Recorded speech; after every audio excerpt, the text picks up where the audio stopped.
Bonjour et bienvenue. Dans ce tutoriel, nous allons apprendre à créer des examens en ligne grâce à Microsoft Forms. L'application est disponible sur votre plateforme HEL, soit par le menu de gauche, soit, si vous ne la voyez pas directement, en cliquant sur toutes les applications tout en bas de ce menu de gauche, et puis en sélectionnant Forms.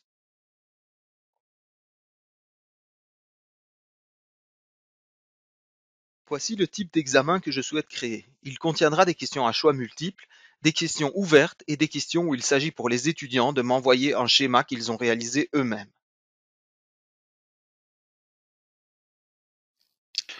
Pour créer un tel examen, je clique sur Créer un nouveau formulaire. Je lui donne un titre parlant par rapport à l'examen concerné, ainsi qu'une description.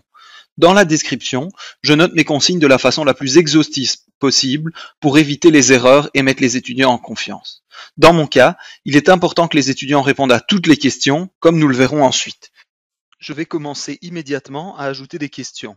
La première que j'ajoute, c'est une question à choix multiple avec trois possibilités. Comme la troisième réponse est la bonne, je coche bonne réponse à côté de la question. Ainsi, la correction automatique pourra calculer le score des étudiants à cette question.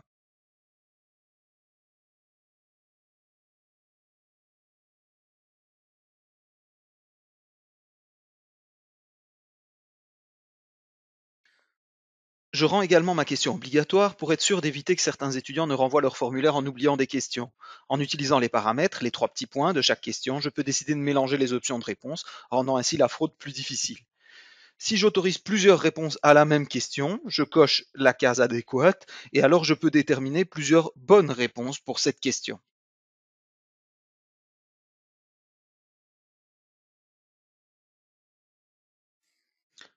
En cliquant à nouveau sur Ajouter, je choisis cette fois une question ouverte à laquelle les étudiants doivent répondre via un court texte. Je choisis ici de côté cette question sur 5 points.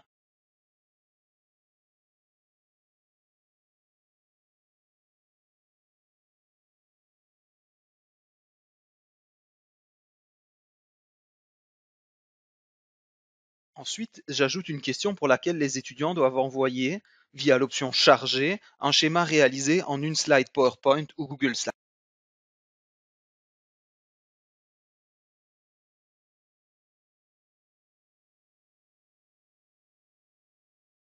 Je peux laisser le nombre de fichiers à envoyer sur 1, mais je vais changer la taille maximale du fichier à 100 MB, ce qui est plus que suffisant pour un tel travail et évitera des difficultés techniques aux étudiants.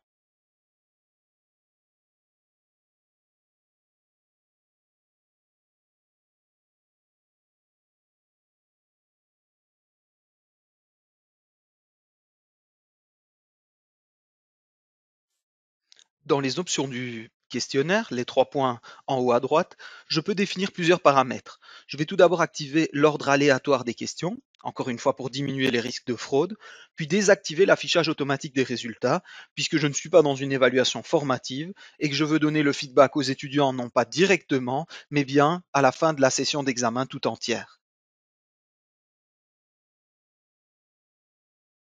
Enfin, j'ajoute une question ouverte pour laquelle les étudiants doivent décrire une image. En cliquant sur l'icône Image, je peux la transférer depuis mon propre PC. Ainsi, les étudiants verront à la fois la question et l'image sur laquelle elle porte. Je mets cette question sur 10 points.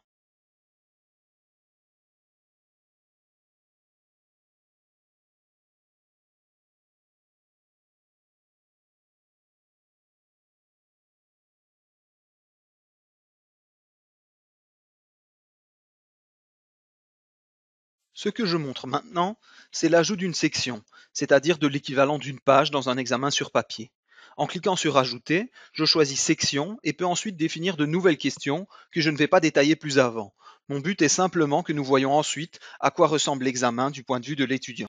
En cliquant sur Aperçu, je vois l'examen tel qu'il se présente pour les étudiants.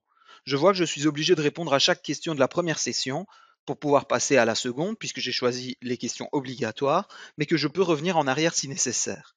Notons que le passage en différentes sections annule l'ordre aléatoire des questions. Si je veux à la fois plusieurs pages et un ordre aléatoire sur chaque page, je dois créer plusieurs formulaires d'examen qui seront autant de parties de mon examen complet.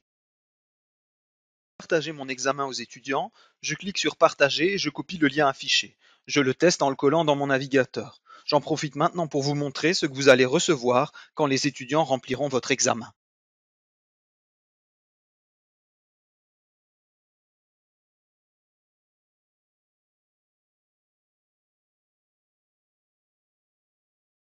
Vous voyez qu'ici, à la fin du remplissage, l'étudiant reçoit un message de remerciement.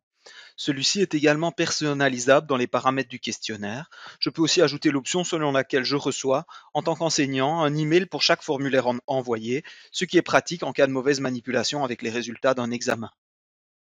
Sur Réponses puis Examiner les réponses, je peux voir chacun des étudiants ayant rendu l'examen. Je vois leurs réponses à chaque question, ainsi que les réponses proposées par la correction automatique dans les questions qu'ils permettent. C'est important de bien repasser sur les cotations en fonction des circonstances dans lesquelles l'examen s'est déroulé. Pour recueillir les réactions des étudiants comme dans un examen en présentiel, le plus simple est de leur proposer un canal dédié, par exemple sur Teams, pour qu'ils puissent poster leurs remarques sur des questions éventuellement problématiques, réactions que vous pourrez consulter lors de la correction.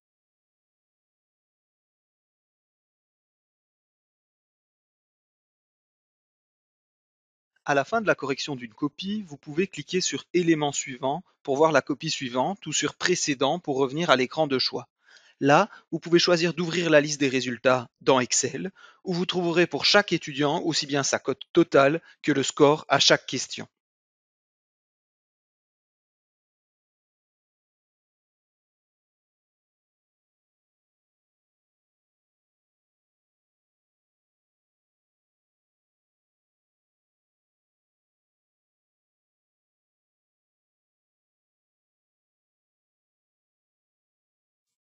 N'oubliez pas, bien sûr, de poster votre examen en ligne pour le mettre à la disposition des étudiants au moment voulu. Pour ça, il vous suffit de copier-coller le lien de partage dans un email ou sur un canal Teams. Merci beaucoup pour votre écoute.